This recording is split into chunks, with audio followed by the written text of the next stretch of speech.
Hello everyone, this is Roger from Miami Gardens coming at you again. It's already April, can you believe it? 2010 is flying away. I tell you. In fact, now that I'm thinking about it, I think this perhaps is my first post for the year. I've been so busy, guys. Between working two jobs and volunteering here and there. I'm more involved with my church. I attend the Unitarian Universalist Congregation of Miami, which is a wonderful church and very accepting and open. So I've been very involved there and just involved in general in the community, as you know. So I've been totally busy. But I said I had to post something because I really wanted to talk about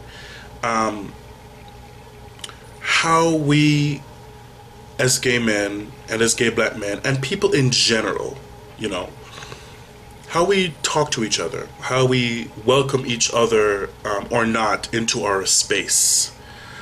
Coming from Jamaica, well, not only from Jamaica, but coming from a family that was very religious and a family that was very big on manners and how the kind of facade, if you will, that you display to people, you know, out in the world. Coming to the United States, that was particularly a culture shock for me because I couldn't understand the way that people kind of spoke with each other. This kind of dismissive way.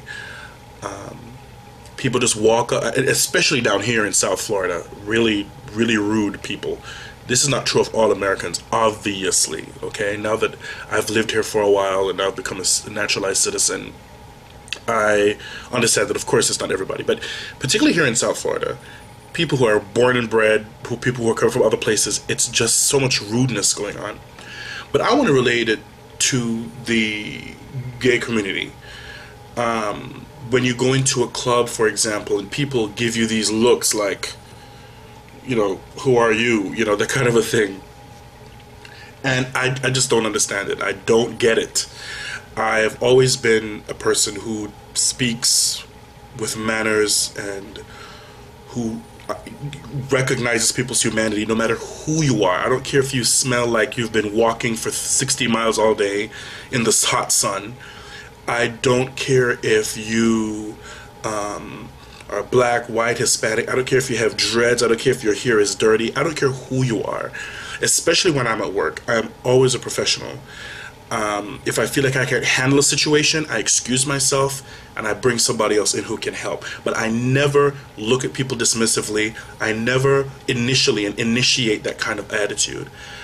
But I think that we as black gay men, we really need to check ourselves and watch how we interact with each other. You know, you go to an event, you go to a nightclub, and a guy will sit there and look at you the whole night. And out of fear of rejection, perhaps, doesn't even have the decency to come up and say, hello, how are you? My name is so-and-so, can I buy you a drink? Or can I sit with you for a second? You know, be a man and grow up, people. I am so tired of going to events, going to a pub, going to a nightclub, and somebody sits there, they're clearly interested, they want to interact with you, but they sit there, stand there, lean against the wall there, the whole night and don't say anything.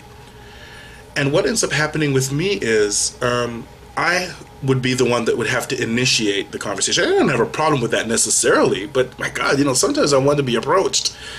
But I think part of the reason is, you know, my height. I'm almost 6'3", big football players build, whatever.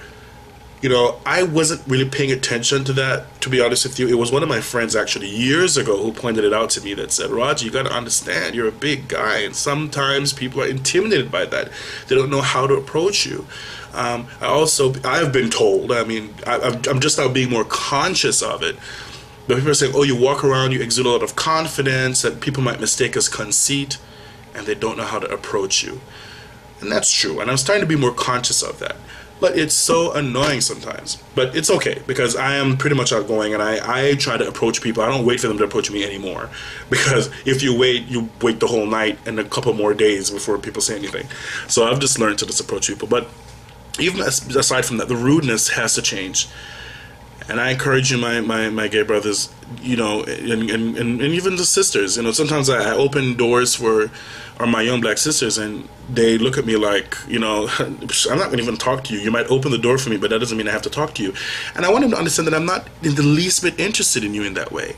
So, you know, just get over yourselves. You know, I'm opening this door for you because I was raised right, and I was raised to be a gentleman, and chivalry is not dead. So I open the door for you for my purposes, not only for yours. So you know, don't get it twisted, you know. But unfortunately, our society has gotten to the point where we're so dismissive of each other. You know, there's so many people now that are good looking, that are gorgeous. So why do we have to spend time to get to know this person when I have 50 other people that I can know? So we treat each other like crap. And because we feel that if the person walks away because of that treatment, there's somebody else in line that's willing to put up with our foolishness. We've got to get away from that, and we need to treat everybody equally, irrespective of what their body type is, irrespective of what their beliefs are. We need to really be more open to people, and it's not hard to do.